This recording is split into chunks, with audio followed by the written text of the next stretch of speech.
Good morning children. आज हम discuss करेंगे जॉइंट लाइफ पॉलिसी का ट्रीटमेंट रिटायरमेंट के टाइम पे। तो पॉलिसी आपको पता है दो तरह से ले सकती है कोई भी फर्म। एक सिंगल जॉइंट लाइफ पॉलिसी जो सारे पार्टनर्स की लाइफ को कवर करती है, यानी अगर किसी एक पार्टनर की डेथ हो जाती है, ठीक है, तो पॉलिसी मैच्योर हो गई। Got it? समझ आए? अब ऐसे में हम पॉलिसी की जो प्रीमियम है उसको या तो रेवेन्यू एक्सपेंडिचर जैसे ट्रीट कर सकते हैं या कैपिटल एक्सपेंडिचर जैसे। दूसरा केस है जब आपने अलग अलग पॉलिसी ली अपने पार्टनर्स के नाम पे। तो अलग अलग पॉलिसी ली अगर आपने, ठीक है, सोचो ए के नाम पे एक पॉलिसी, बी के नाम पे एक पॉलिसी, सी के नाम पे एक पॉलिसी। तो पॉलिसी तभी एक ही पॉलिसी तब मैच्योर होगी जब ए की डेथ होगी, बी के नाम की पॉलिसी तब मैच्योर होगी जब बी की डेथ होगी, और सी के नाम की पॉलिसी जब मैच्योर होगी जब सी की डेथ होगी। अब यहाँ जो कंडीशन हमें याद रखनी है वो है कि ये पॉलिसी इन पार्टनर्स के नाम पे ज़रूर है पर इनको बिलोंग नहीं करती है। यस, आपको याद है पॉलिसी बिलोंग किसको करती है? फर्म को। क्यों? प्रीमियम कौन पे कर रहा है? फर्म पे कर रही है ना। अब ये जो प्रीमियम है इसको जब हमने रेवेन्यू एक्सपेंडिचर जैसे ट्रीट किया, अगर इस प्रीमियम को हमने रेवेन्यू एक्सपेंडिचर जैसे ट्रीट किया तो आपने क्या किया? रेवेन्यू का मतलब कि इसको आपने खर्चा माना। यस, खर्चा माना। तो जो प्रीमियम का पैसा है वो आपने हर साल के प्रॉफिट से राइट ऑफ कर दिया है। ठीक, तो जब पॉलिसी आपकी मैच्योर होती है तो आपके पास पूरा पैसा आता है, ठीक, और वो पूरा ही पार्टनर्स में जाता है।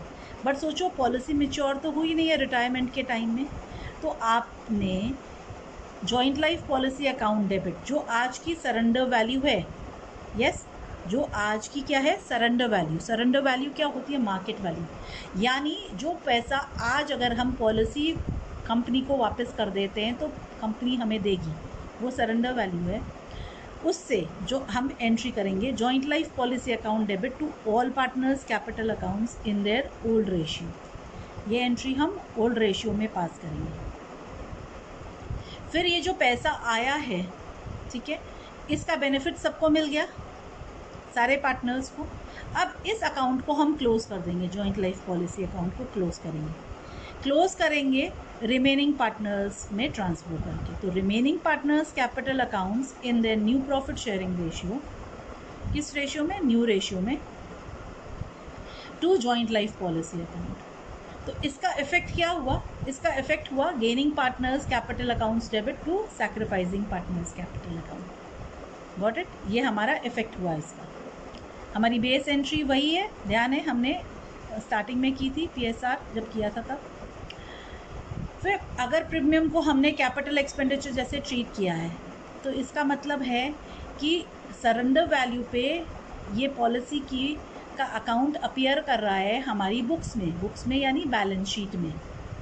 ठीक, तो हमारी एंट्री होती है remaining partners capital accounts debit to joint life policy account. तो क्योंकि सरेंडर वैल्यू का बेनिफिट हम पहले ही दे चुके अपने सारे पार्टनर्स को, तो हम सिर्फ जॉइंट लाइफ पॉलिसी अकाउंट को क्लोज करने के लिए एंट्री करते हैं उसकी सरेंडर वैल्यू से।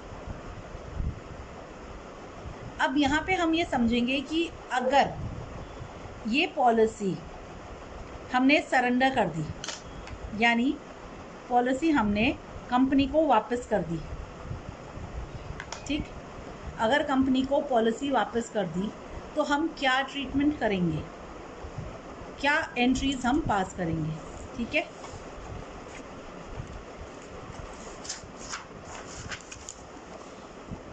जो एंट्रीज हम पास करेंगे वो है cash account debit to joint life policy account. Surrender value हमें कंपनी अब देगी तो हमारे पास ये पैसा आया। Joint life policy account debit to all partners capital, जो पैसा आया सरेंडर वैल्यू का वो पार्टनर्स को ओल्ड रेशियो में बांट देंगे अगर हम रेवेन्यू एक्सपेंडिचर जैसे ट्रीट कर रहे हैं। यस चिल्ड्रन, ये समझ याद रखेंगे, अगर हमने रेवेन्यू एक्सपेंडिचर जैसे ट्रीट किया तो हम सारा पैसा बांट देंगे, क्योंकि अभी तक हम अपने पार्टनर्स को कोई बेनिफिट नहीं दे रहे हैं, ठीक। पर अगर हमने कैपिटल एक्सपेंडिचर जैसे ट्रीट किया इसको, तो हमने पार्टनर्स को सरेंडर वैल्यू जितना बेनिफिट दे रखा है अभी तक, तो हमारी एंट्री होगी joint life policy account debit to all partners capital account with the balance amount. सोचो, पिछली सरेंडर वैल्यू जो हमारी बुक्स में हमने दिखाई थी वो थी 22,000 रुपये, और पॉलिसी हमने सरेंडर की 26,000 रुपीज़ से, तो बैलेंस अमाउंट कितना है? बैलेंस अमाउंट है 4,000 रुपये। तो 4,000 का बेनिफिट हमने अपने पार्टनर्स को नहीं दिया, तो वो बेनिफिट हम अपने पार्टनर्स को अब दे देंगे, क्लियर। और जॉइंट लाइफ पॉलिसी अकाउंट को क्लोज कर देंगे। Got it children? समझ आया आपको सबको? Good morning children. आज हम करेंगे क्वेश्चन नंबर 18, ठीक है। Question number 18. A, B and C are partners in a firm sharing profits in the ratio of 2:3:4. B retired on 15th March 2016. On this date, the firm had a joint life policy of rupees 5 lakh. The annual premium paid on the policy, rupees 16,000, was debited to profit and loss account.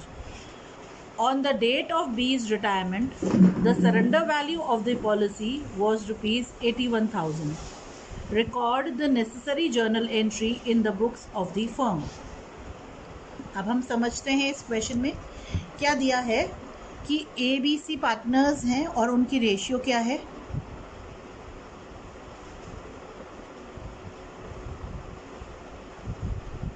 Ratio given है 2:3:4 A, B और C की। अब कौन retire हो रहा है? B retire हो रहा है, ठीक है। अब हमें याद है कि अगर कुछ और नहीं गिवन है तो न्यू रेशियो क्या हो जाएगी अब A और C की? हो जाएगी 2:4। इसको हम 1:2 भी लिख सकते हैं, ठीक है।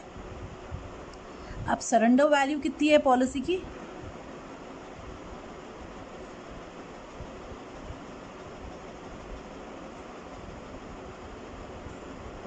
$81,000, यस।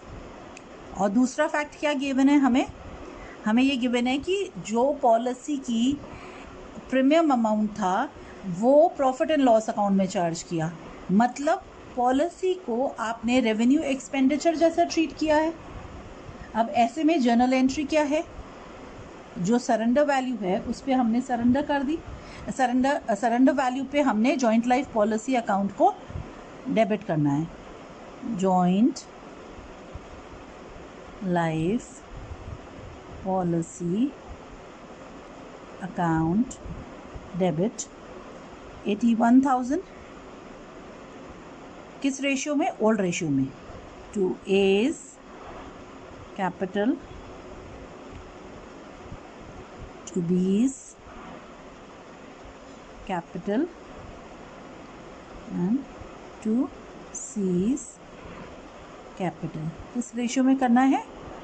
ओल्ड रेशियो में करना है, दैट इज 2:3:4 9 सा।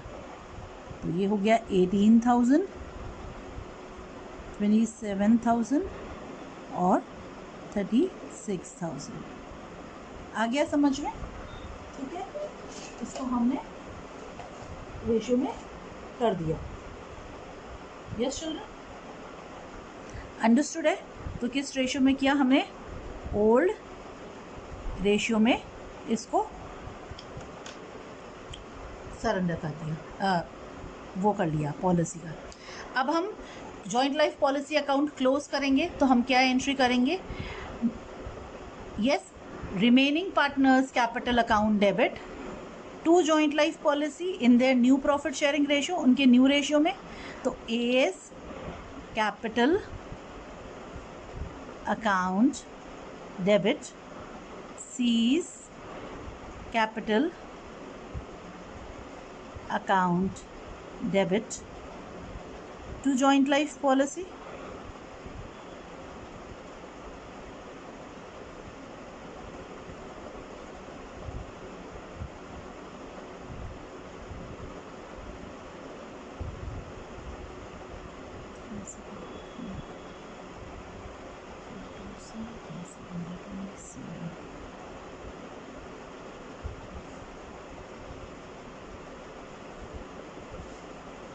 ये किस रेशियो में किया हमने? ये न्यू रेशियो में किया। समझ आया है ये क्वेश्चन? तो हम याद रख रहे हैं कि इसमें मेन पॉइंट्स क्या थे याद रखने के, हमें समझने के। ओल्ड रेशियो क्या है, न्यू रेशियो क्या है, सरेंडर वैल्यू क्या है, और फोर्थ पॉइंट क्या था, पॉलिसी की जो प्रीमियम है उसका ट्रीटमेंट क्या है, उसको रेवेन्यू एक्सपेंडिचर जैसा ट्रीट किया है या कैपिटल एक्सपेंडिचर जैसा ट्रीट किया है। क्लियर? चिल्ड्रन क्वेश्चन नंबर 20 करते हैं, ठीक है। P, Q and R are partners sharing profits in the ratio 5:3:2. P retires and on this date joint life policy account appears in the balance sheet at rupees 60,000. The policy was surrendered on this date and rupees 75,000 are received from the insurance company. Pass necessary journal entries. आप समझे हम ये क्या कह रहा है? ये कह रहा है कि P,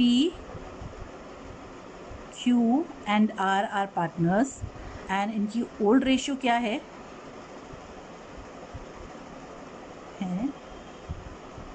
5:3:2. Yes children, got it? अब कौन रिटायर हो रहा है? P रिटायर हो रहा है।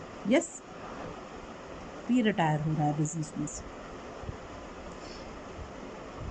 अब इस दिन हमारी पॉलिसी की जो बैलेंस शीट में अमाउंट है ना, वो कितना है?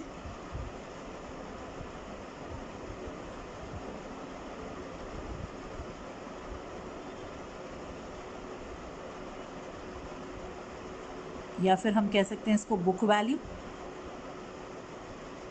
कितनी है? 60,000 है। और पॉलिसी की सरेंडर वैल्यू कितनी है, यानी कितने में पॉलिसी हमने सरेंडर की है? वो हमने की 75,000। ठीक है। तो अब जब पॉलिसी की वैल्यू बैलेंस शीट में अपीयर करती है, यानी इसका क्या मतलब है? इसका मतलब है इसको हमने कैसे ट्रीट किया? कैपिटल एक्सपेंडिचर की तरह। कैसे ट्रीट किया चिल्ड्रन? कैपिटल एक्सपेंडिचर की तरह, यानी एक असेट की तरह। ये जो अमाउंट है इसको हमने कैपिटल एक्सपेंडिचर जैसे ट्रीट किया। तो इंश्योरेंस कंपनी से हमारे पास कैश आया, यस।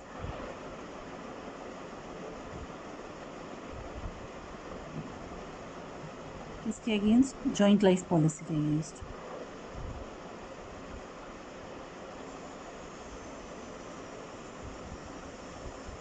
कितना आया? 75,000। आप समझे? इसमें से 60,000 का बेनिफिट हम पहले से दे चुके हैं अपने, है ना, पार्टनर्स को। तो कितना बेनिफिट और देना है हमें?